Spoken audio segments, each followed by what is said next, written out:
guest and dear friend of mine, former Division I quarterback Kristoff Kowalkowski. Thank you for coming in this evening. Well, thank you for having me on. I really appreciate it. It's about time we get one of our conversations on recording here. I know, yeah, we always have good talks, and I think it's always funny. I talk to you about this almost every damn time. We've known each other for about 3 years now, and hmm yeah, I feel like I've known you for much longer, and yeah, it's always been a good time, knowing you from school. Oh yeah, it's um, been a blast, and I've been missing you the last couple of years, but it's good no. to just kind of catch up from time to time and always talk a little ball.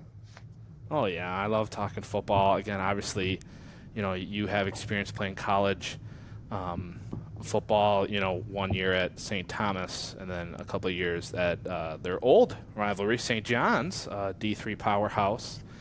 I guess we can kind of talk to you.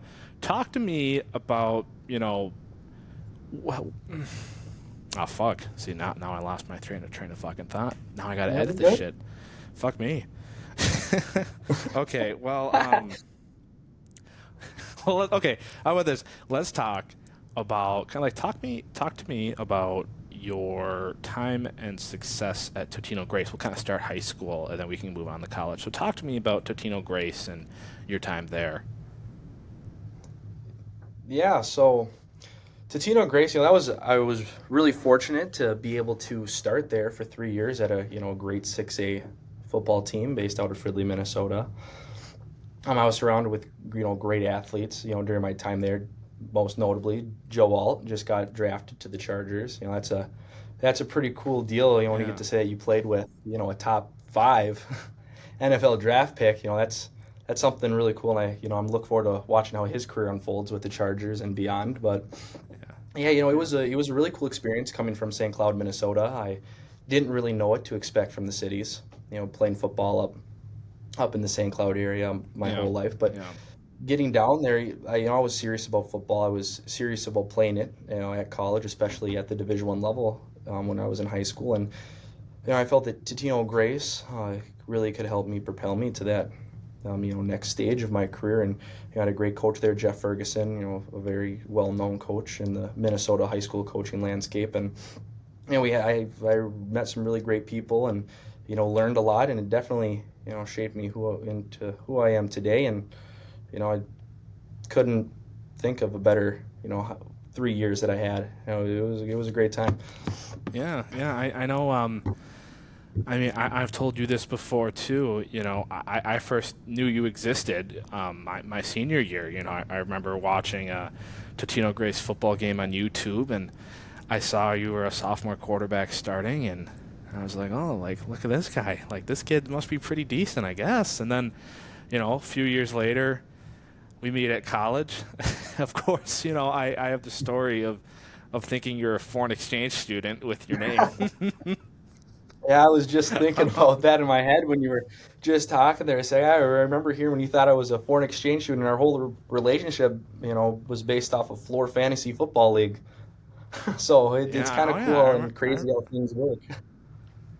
I know. Yeah. I would have never thought we would have met like that. Seeing you walk down the frickin' dorm hall, all happy and confident for this fantasy football draft I was throwing, and and yeah, I guess the ship just kind of took off from there. I also think it's so cool to say you got to play high school football, especially being the quarterback for a guy like Joe Alt just getting drafted top five, number one offensive tackle off the board. To have him as your teammate, and know him, not only on the football level but also just on a personal level.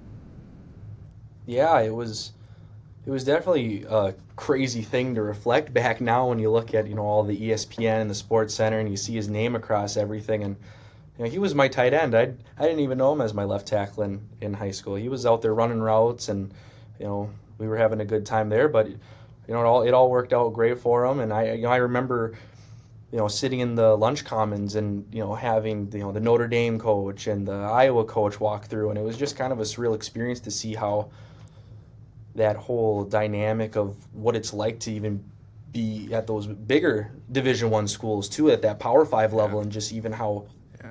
massive the football culture is there, and then now even into the NFL, and how his whole life has changed forever. Yeah, I think it's interesting, you mentioning seeing Notre Dame's head football coach there, and it just brings back to when I was in high school.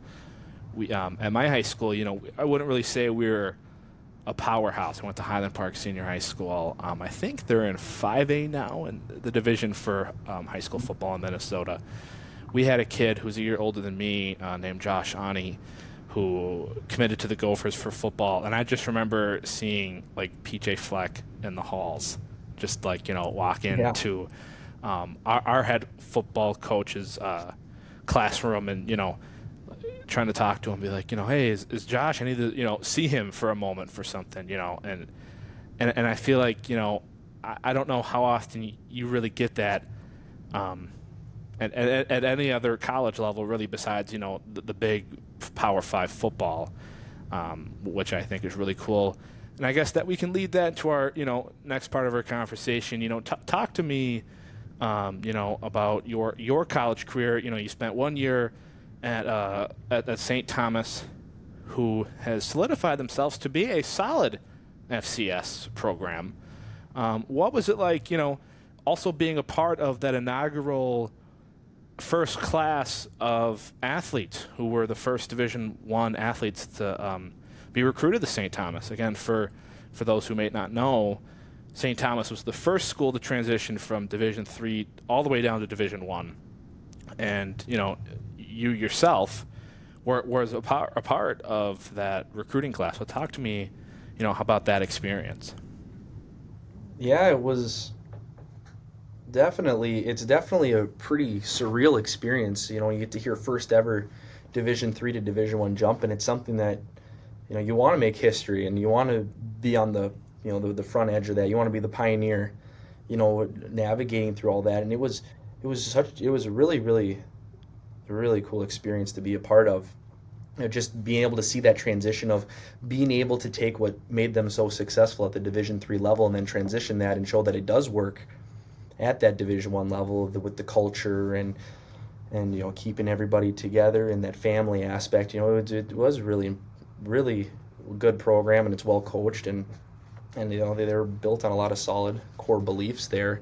And also, just as a student athlete, it's really cool to be a part of, and see the teams that you get to play, and listen to your school being brought up in a lot of mainstream media sources. It's really cool just to kind of be in part of that media trend and be around all the hype, but know that there's also a lot of hard work that goes along with it, and to get to that point, and a lot more work to be done. And you can see how they've been attacking that transition really well, and it's going to be really exciting to see them push forward, especially when they can start competing for championships, and coming right around the door here in a year or two. So it's going to be really really cool to see how that propels the university and beyond. Yeah, I think there's a lot of great things to come, in the next few years with just St. Thomas athletics as a whole.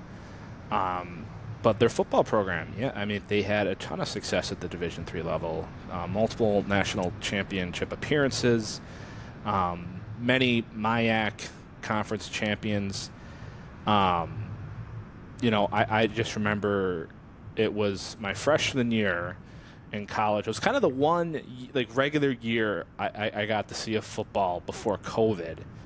And I just remember going to some of the home games, and they would blow out these D3 opponents, like Augsburg, St. Olaf's, some of the other D3 programs in the MIAC here in Minnesota, and to see them make the jump, and to see it was working for them. They've had a winning record the past 3 seasons in the Pioneer League. They won the Pioneer League just 2 seasons ago. And yeah, they have been a very successful program. I know for this upcoming season, I think it's a lot of big shoes to fill. I'm not sure how much you've really followed them during the off season, but they have lost a lot of talent. A lot of their big name guys have transferred, for their senior year to go to an FBS program or to receive an athletic scholarship. You know, and I guess one thing I want to also get into, talk to me about the recruiting aspect, from out of high school that St. Thomas was able to persuade you and maybe, other guys in your recruiting class to go there over other schools. Because for those who may not know, the Pioneer League doesn't support a full athletic scholarship for Division One football, and it's difficult to recruit good guys out of high school, and say, you know what, you still got to pay to go here. Because typically, if you're good enough out of high school, to get a scholarship to the Minnesota Gophers, or even, maybe a Division two school or another FCS program, you might want to take that because you don't have to pay to go play football there. So yeah, talk to me about the recruiting process, just with St. Thomas, that with yourself, and then with other guys that who play there now. Yeah, definitely. And it was also unique. With I also had a high school teammate that also was recruited with me, to go to St. Thomas, and Nick Hand. So we both had a lot of dialogue through high school, and we both were able to bounce ideas off of each other. And I see he's having a pretty successful career now, at St. Thomas, and it's really cool to see that, from a high school buddy. But yeah, it definitely is difficult when you can't cover the school expenses and the admission expenses. It is a difficult decision, but it is very difficult to find a culture in a program like St. Thomas, across the country. And the one thing with St. Thomas is it's the people and it's the school. You're going to go there and you're going to meet really good people, and you're going to be set up really well, academically, and for your career and beyond. And taking out the scholarship aspect of it, you really have to find a place where you fit and belong. And it's ironic now saying that, where I did end up choosing to leave that program. But when I went back to the time when I was getting recruited there, I believe that it was a very, very solid core belief program that was aligned similar to how my high school was, and grounded in family, faith, academics, all that jazz. And it's what's important to me, and that's ultimately why I decided to go to St. Thomas. And from talking to other members of that first class, it was a lot of the same talk. It was the people, it was getting on campus and just seeing how the community is and how welcoming everybody is. And it is a special place in St. Paul. And as you see now, they're expanding more than ever, because that place is truly special, and it can help you get to where you want to be in life. And it's a great place to spend your undergrad time. And yeah, I loved it there my 1 year. Oh yeah, just one year. Obviously, you were there, but it was a good year. We had way too many good memories there. When I got to know Oh you yeah, as sting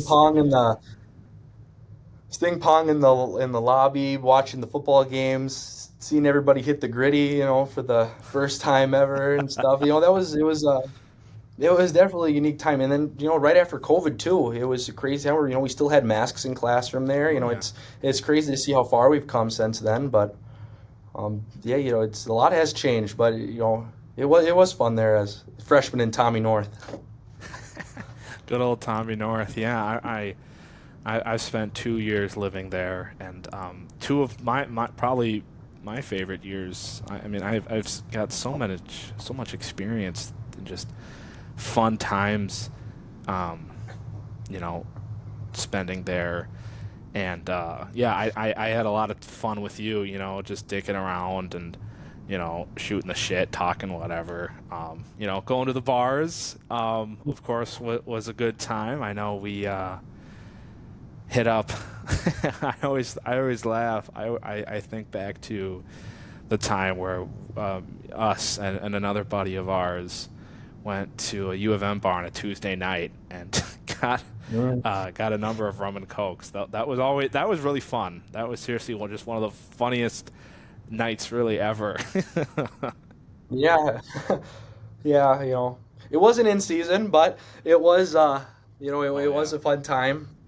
Um, But yeah, just being able to. That's the one thing I do miss about being at St. Thomas, just how close you are to things and just the options that you have, and get to sit around. You can go to the bar, you can go, run around, you can go to the casino, you can go hang out at the residence hall. It's there's a lot of fun things to do down in the cities, and and that was also a draw for me being from a smaller town and not really being in the metro scene much. I was only at Tino Grace for 3 seasons, so it was cool to be around a bunch of people and around a bunch of moving parts, and where the media is, where the people are. It's definitely an exciting time to be as a young adult, and when you're trying to find yourself and get your career going. Yeah, yeah, it's the culture and the spirit that St. Thomas has, I think, is great among mid-major programs and just being medium-sized colleges, around the nation. I think it's a school that, is gaining more attention, as time goes on. I remember my senior year of high school before, I committed to go to school there.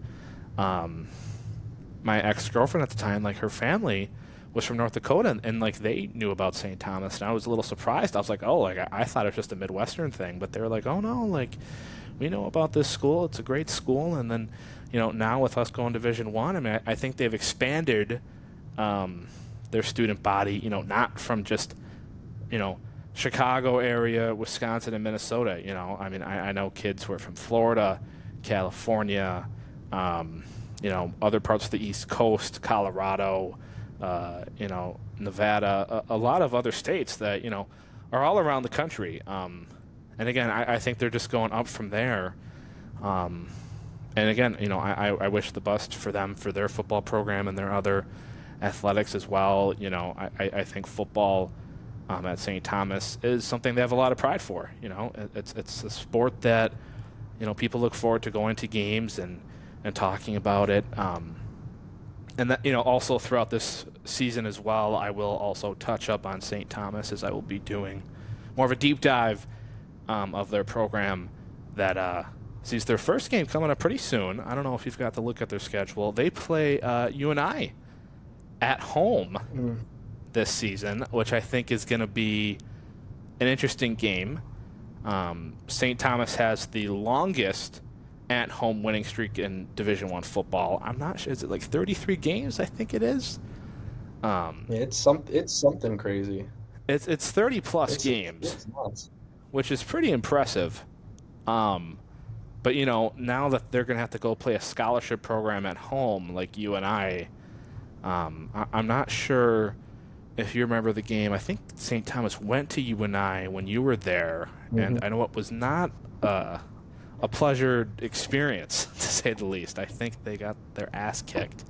So I'd be curious to see, what the outcome of that game is going to be, just being at home now, and see if St. Thomas will face their first home loss in, what would that be, 5, 6 seasons, or if they were going to be able to overcome UNI and beat a scholarship program. So I think that's all interesting thoughts there. I've got some more questions for you. I kind of want to do like a little bit of like a speed round, Yeah. just kind of like But, ask you basic hey, questions. quick note Um, on that UNI game.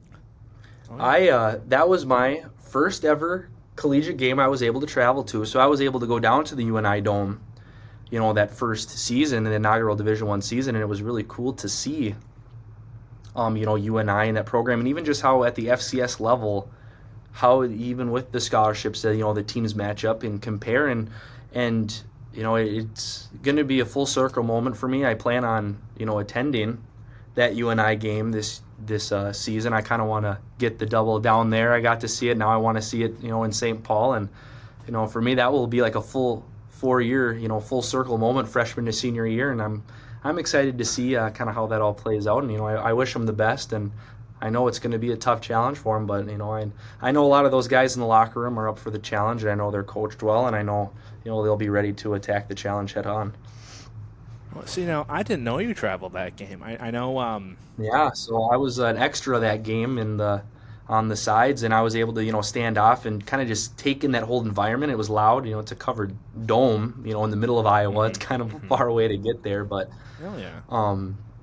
yeah, it was a really cool, stadium. I think that Sapp was there. I think he's in the NFL now. They had a couple NFL defenders there. I know he transferred from the Gophers I remember as a they had. corner, and then Omar Brown, I believe was his name. He was a corner there before he transferred out to Nebraska Okay. from Okay. Minneapolis North. I believe that was his name. And there's a couple other guys, that I think are either in the NFL now or still pursuing those dreams. So it's kind of cool to see that at that level because they go toe to toe with the NDSU's and the South Dakota States of the Oh world, yeah. and so it was cool to see how they played out, and it'll be interesting to see how they do in St. Paul, and Yeah. hopefully the Tommies can extend their record there.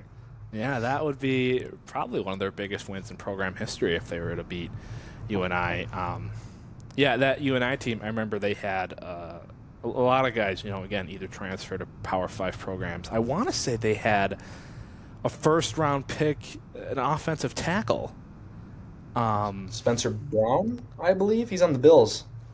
Okay, yeah, I I believe that remember. Bills tackle was on the UNI team when I was there. So yeah, they have some NFL representation on that team for sure. Yeah, From 2021. yeah. That I mean, um, that that's pretty. Especially and that was the first year. So you had one thing to note too with St. Thomas. A lot of the D3 guys were still playing. I mean, maybe the top end Division One, recruits the freshmen.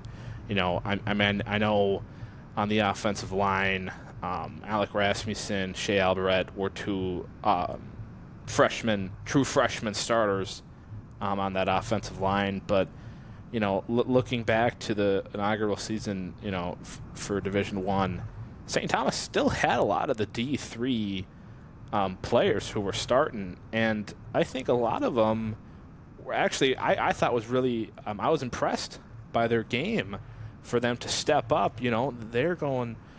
I mean, if you think about it, out of high school, they're going to play Division III football. They're not getting these big scholarships. They're not getting all this media attention. Um, and they're going up against other athletes who might not have football be the number one priority in their life. When you're going up against Division I guys, football is pretty much their entire life, especially, the higher level you get. But, at Division III, it's like a lot of these guys, they have an outside life, a life outside of football. And I think for them to transition and have, I think, was it 7 went? I think they went 7-3 their your guys' first inaugural season. And there was a guy who turned pro, right? He plays Luke Galena, right? I think Yep. that's the guy's Yep, name. over in Europe. I believe Spain maybe. He plays over in Europe. I've seen some of his stuff online on Instagram. It looks like he's doing really well and he's having a good time over there. And I haven't talked to him much since the freshman year, but I wish him the best. And it looks like he's kicking butt over there. Oh yeah, yeah. He was. I mean, I remember. I want to say he was an FCS All American. I don't know if he was first team or second team, but I want to say he earned that like his senior year. Um, yeah, very talented defensive back for St. Thomas. A big reason why. I mean, and I feel like St. Thomas's backbone really is defense. I feel like that was something they really emphasized on at the Division III level, and then at the Division I level. I feel like that's really been a big reason why they've been successful. Not to knock the offense, of course, but the defense, and they've had a lot of talented guys. I feel like especially the linebackers and the defensive backs at St. Thomas. There's been a lot of really talented guys who are either there now or who have played there the past few seasons. Oh yeah, St. Thomas takes pride in their defense for sure. Going up against those guys for a full season on scout team, they are coached really, really well. They're disciplined, and they're tough to break. They're gonna pressure you, and they're gonna get on you, and they're gonna make you crack a little bit as a quarterback. Especially if you aren't the most sound and confident out there. And because, being a young quarterback in college for the first time, it's definitely a shock going from a high school defense to going to St. Thomas's, iron wall defense. They don't give up a lot of points. They don't give up a lot of yards. They set up their offense well, and their offense is able to capitalize a lot of the time. So yeah, they have a pretty good system there, and it's worked out well for them. Transitioning Division One. Oh, yeah.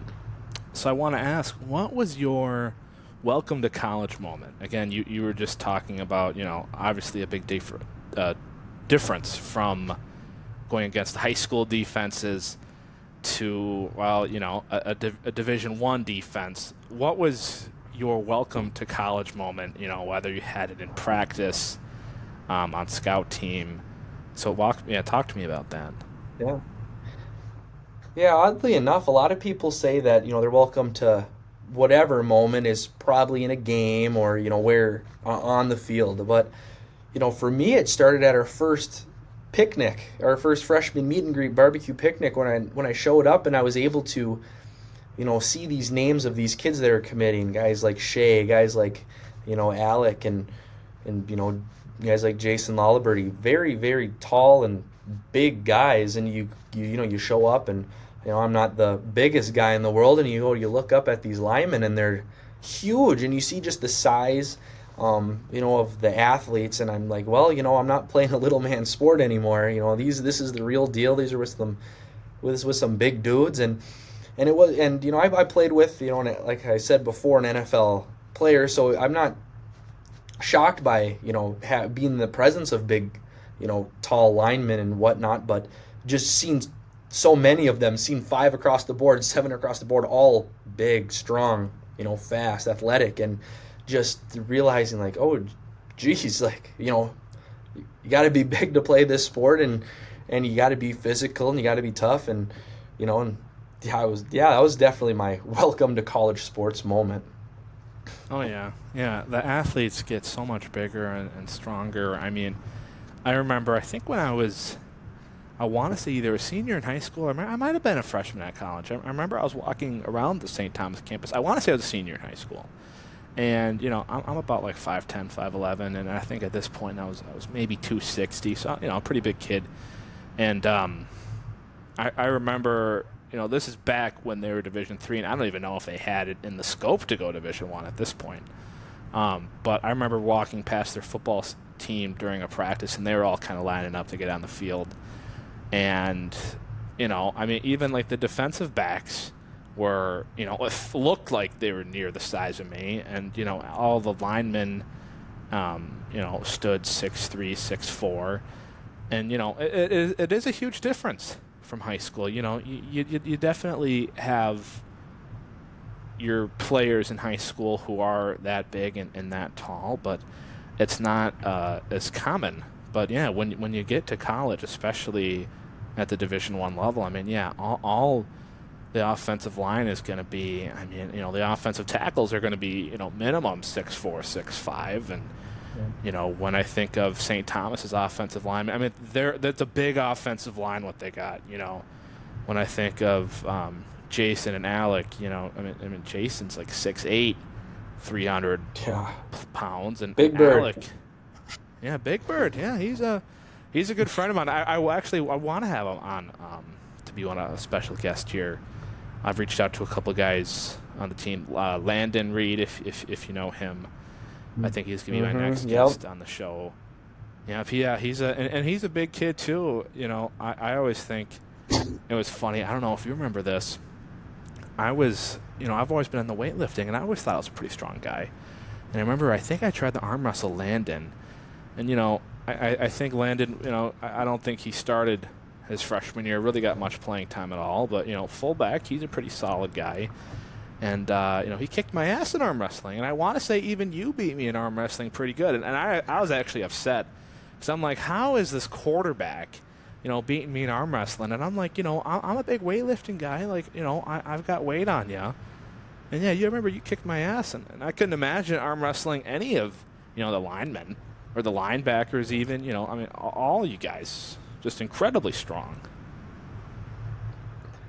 Yeah, that's what we get. That's what we get called to do. We show up. We have to, lift every day, and we have to keep our bodies, in shape, but it's what we love to do. It's what we grew up loving since whenever we started. I remember starting in third grade playing, Pop Warner football up in Sartell here, and I still have pictures that I glance back. I look through my stuff, and I ever just look back every once in a while to look how much I've grown and how far I've come, and just to know that throughout those years though, my love for football stayed the same, and it's crazy how far it's taken me in this world. It's taken me to places where I've been able to meet guys like JJ McCarthy, the new Vikings quarterback. We've been able to exchange some messages on Twitter back in the day and stuff, and just see him at 7-on-7 competitions in high school. Now seeing him win national championships and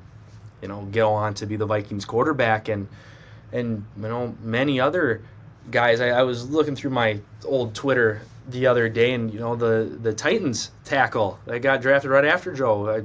I guess I must have met him at some rivals camp or whatnot. I noticed that he followed me on Twitter. I think it's JC is his name. J.C. Latham out of Yeah, Alabama, right? Yeah.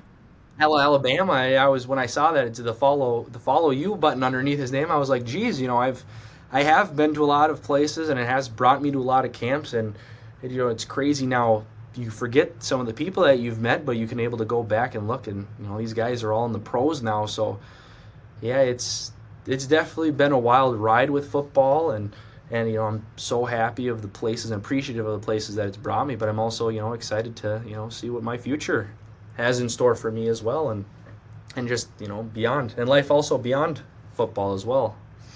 Oh yeah, yeah. I feel like you learn a lot just with football, and there's so much to it outside of just the game, just again the family aspect, the culture.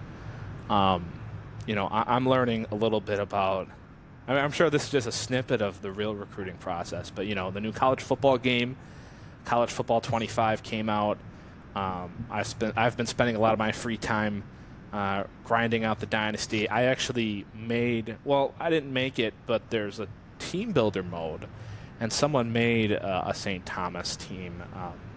Of course, there are no official FCS programs in terms of having like real players, so it's all auto-generated players. But they got the logo, they've got a pretty cool stadium that's, I'd say, a fairly accurate representation of O'Shaughnessy Stadium in St. Paul.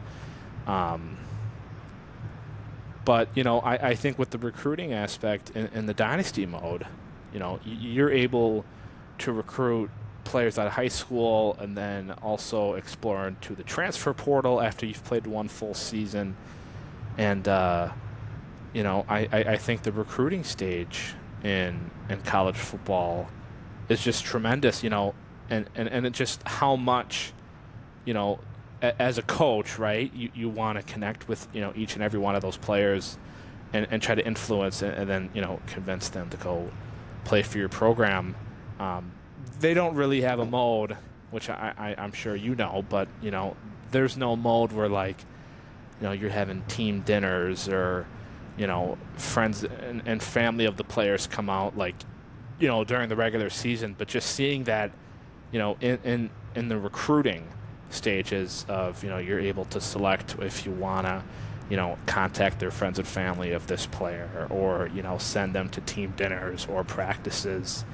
And I feel like football just has such a unique and amazing culture that really no other sport can really compare to. I don't think other sports like hockey, baseball, basketball can really compare to the family that football has really at all levels.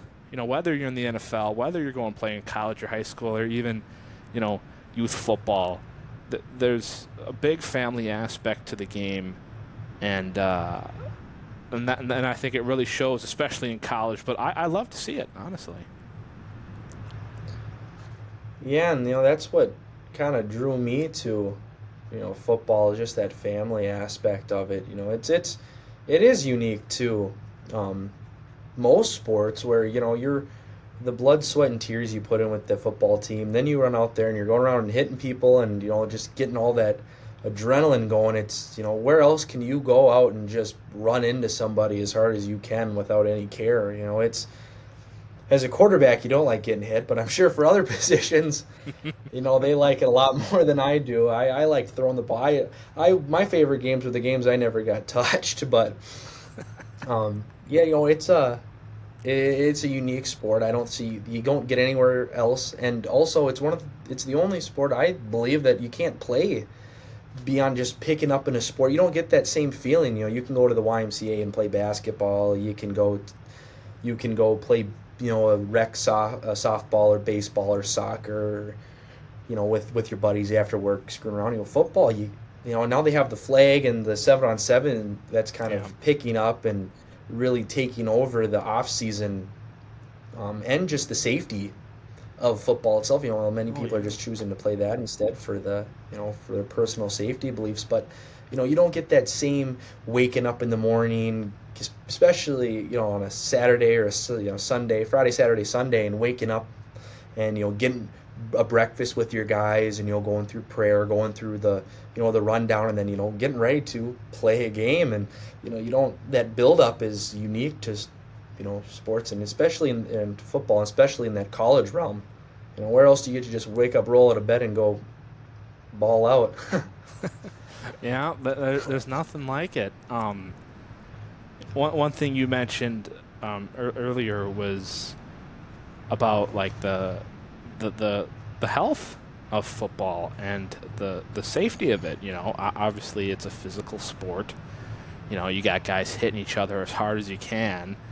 And that takes a toll on the body. Talk to me about you know how demanding it was to go play football in college. On a physical level, but also on a mental level. Um, I think one thing that doesn't get talked about enough is sports and mental health.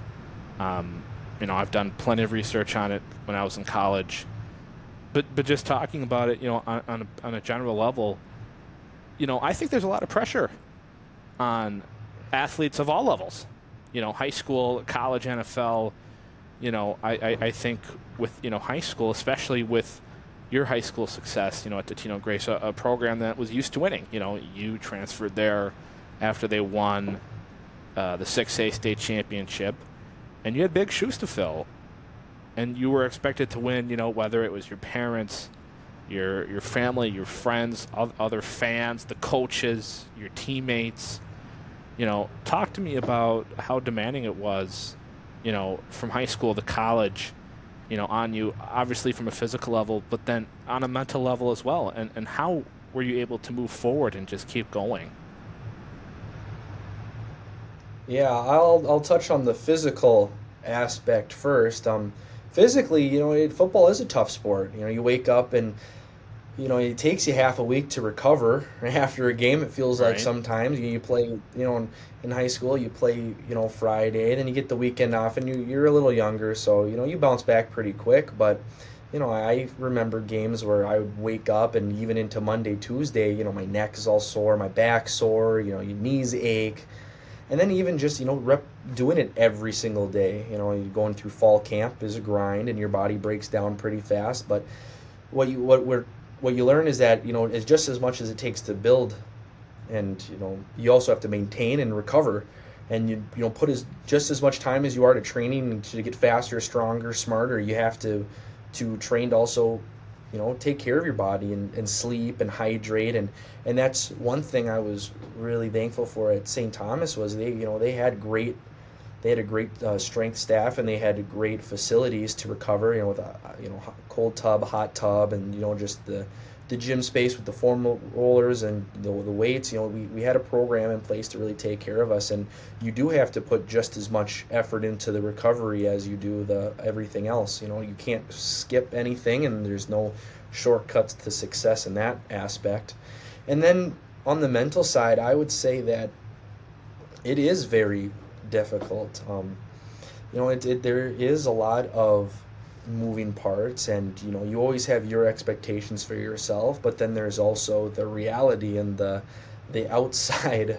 Everybody else, what's everybody else is doing, what the circumstances are, and it's tough to navigate that when you have a lot of success growing up, and then you think you're just going to come to college and you know compete and start right away, but that's not how it works. There, and mentally you have to realize that it's a whole nother level going from high school to college, college to the pros. It's there's levels within each level, and you know just like taking care of yourself physically, you have to take care of yourself mentally.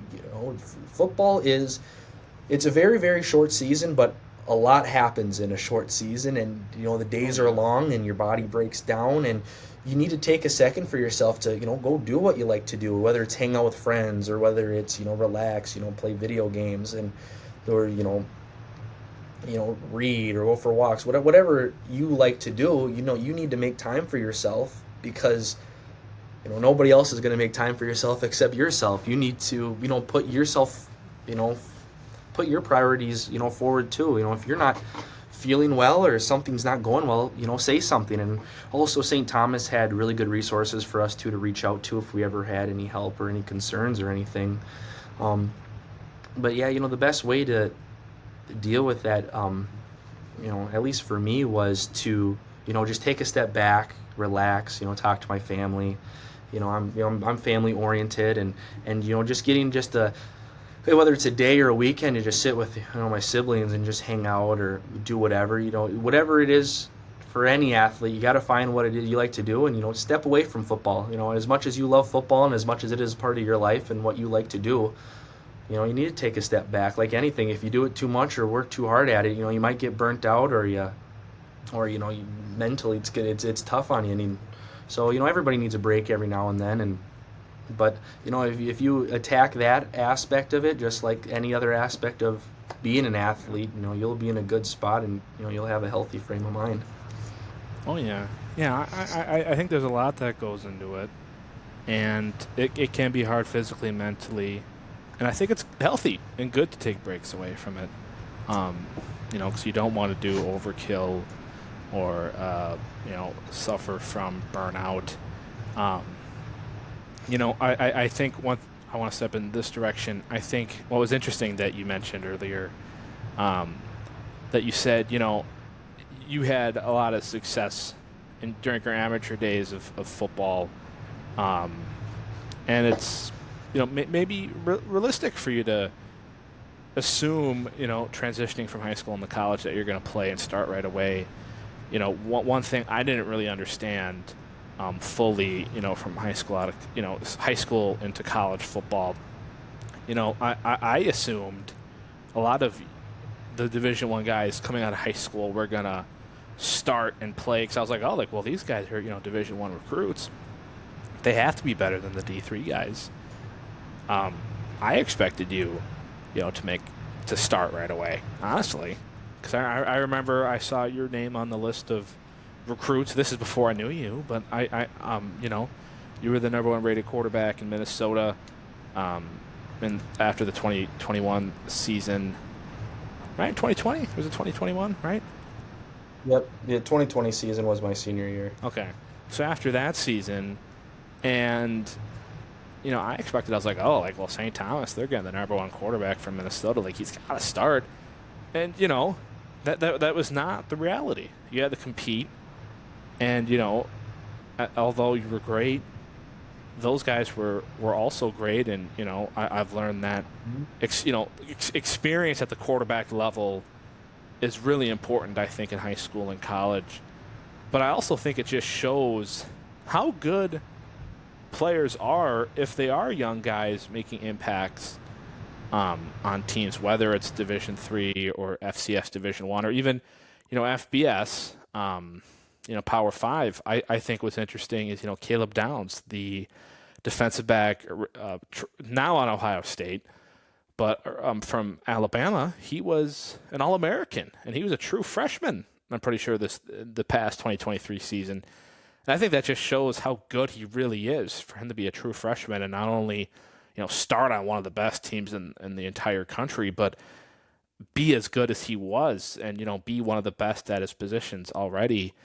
Um, and again, whether you're making that impact on the Power 5 or even at FCS, I think it's hard to go adjust from high school to college. It's in some ways almost a different sport. I think when you go from high school to college, just in a lot of aspects. Um, Before we wrap up here, I want to talk to you a little bit about the college football video game. Um, I'm sure you've played it, when you're not working and have some free time. Well, first off, I've got to ask, if you were in the game, what overall do you think you would be? I have a creative player of you, of course, because you're one of my best friends. I'm kind of fanboying you a little bit here. But I have you as a 75 overall, and I'm curious to see if you're over or under that. What you would rate yourself in college football 25.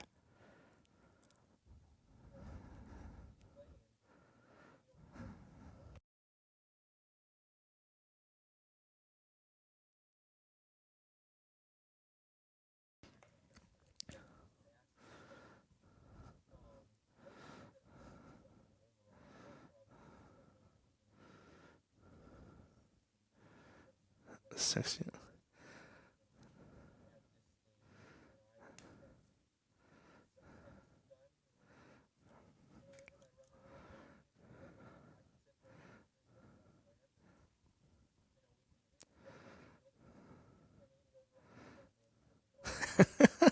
That's I think that's pretty much. I mean, that's what you got to do. I haven't been able to figure out the deep passing in the game yet. I think it's extremely difficult unless you're going against man coverage. I mean, I found that it's very offensive orientated.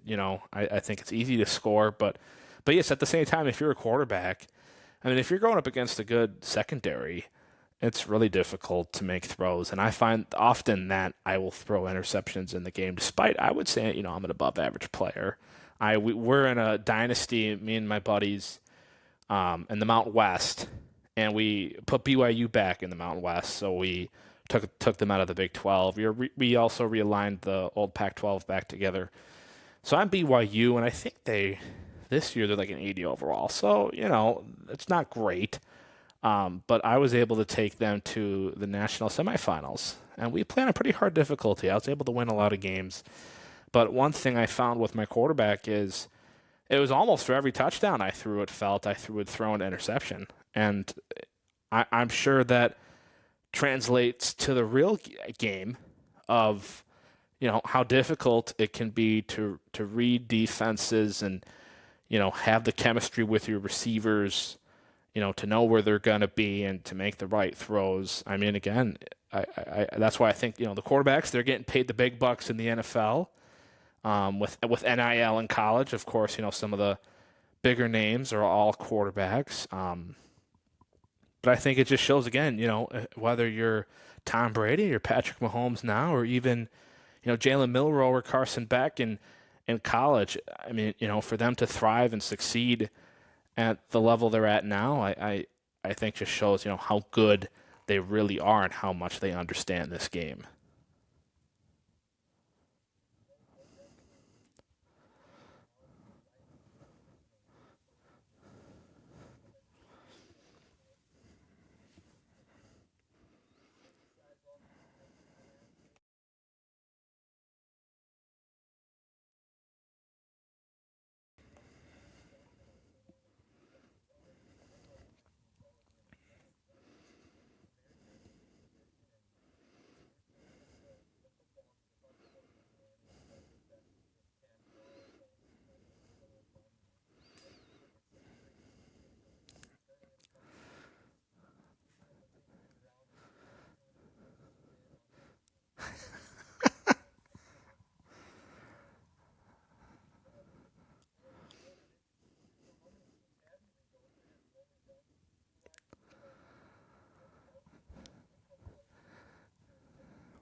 I've tried to rebuild three teams. BYU, that's with like a connected one with my that's an online dynasty. So there's me and four other people.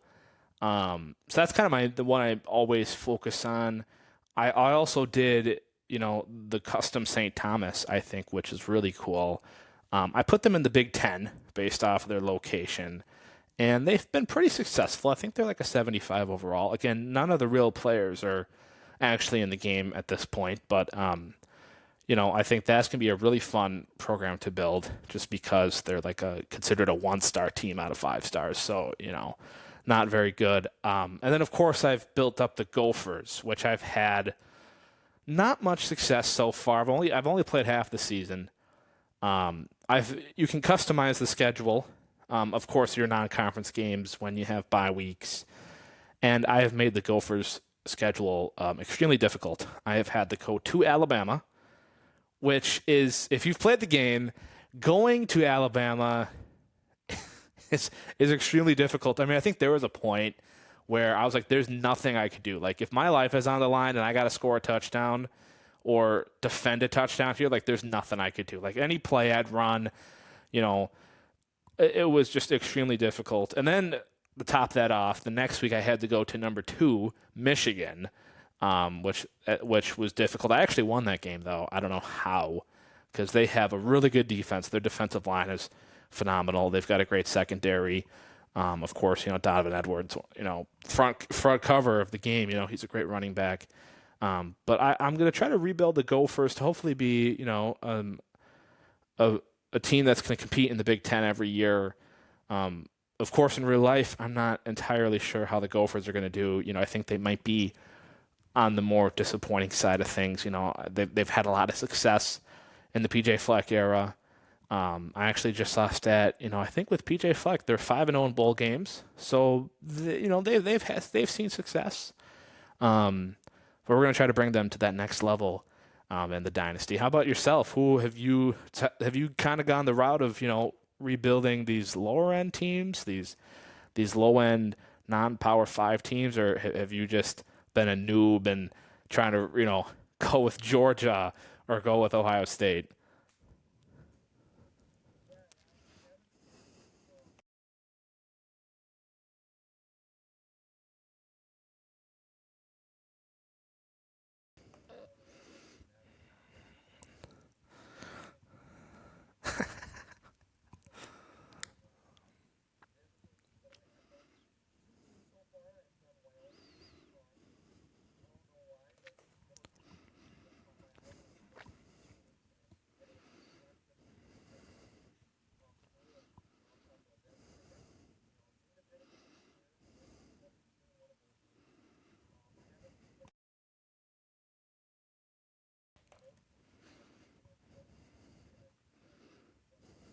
Okay.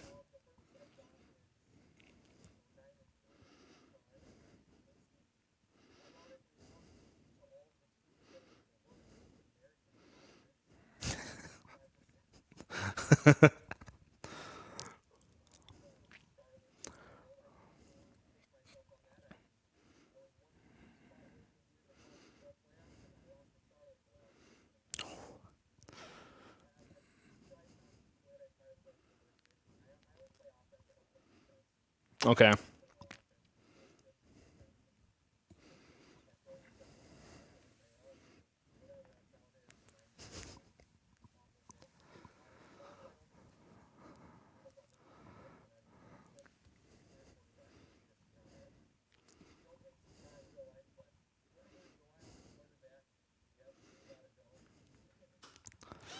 Yeah.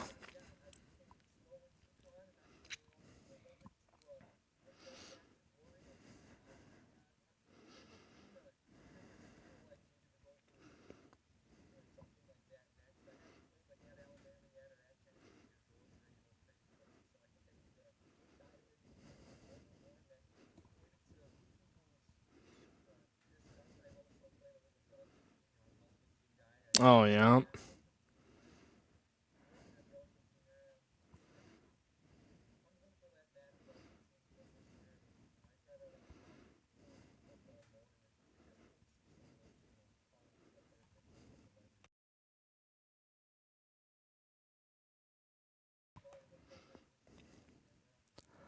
Oh yeah, yeah. I'll probably make my way over to my PlayStation and play a little bit more.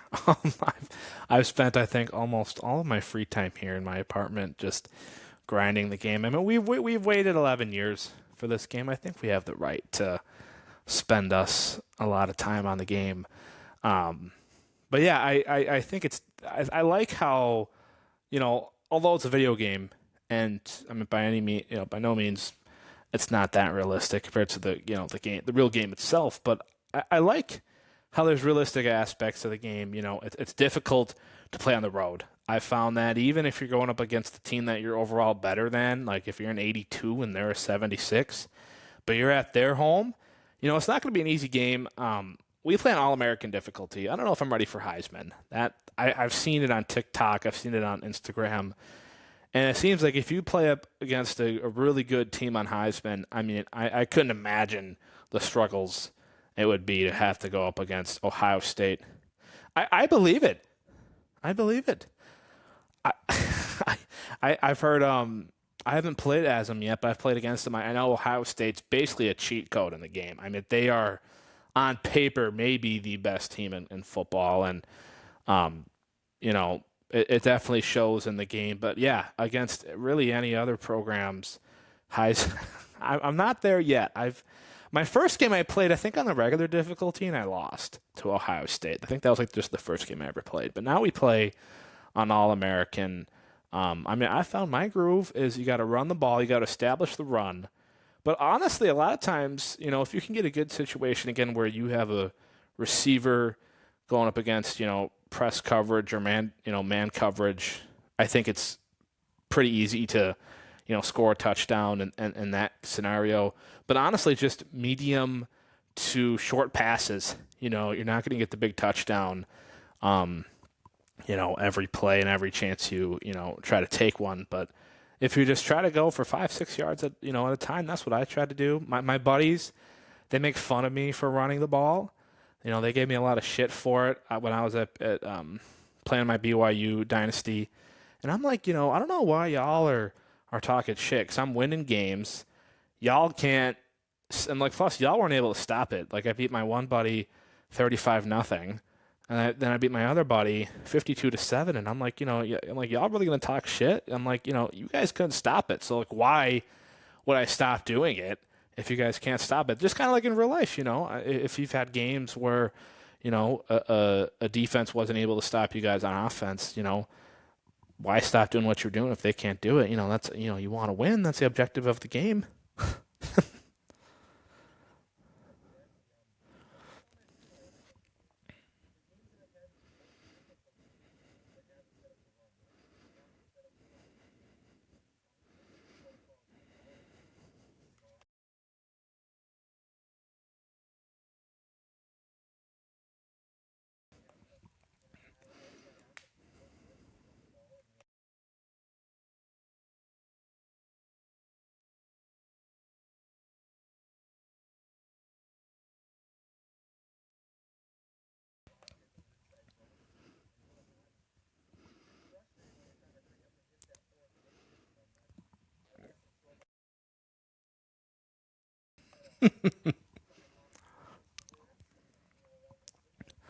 Oh yeah.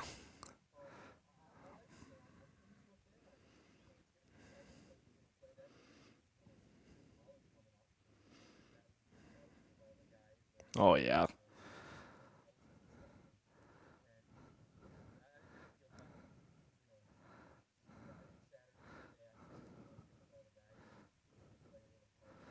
Oh.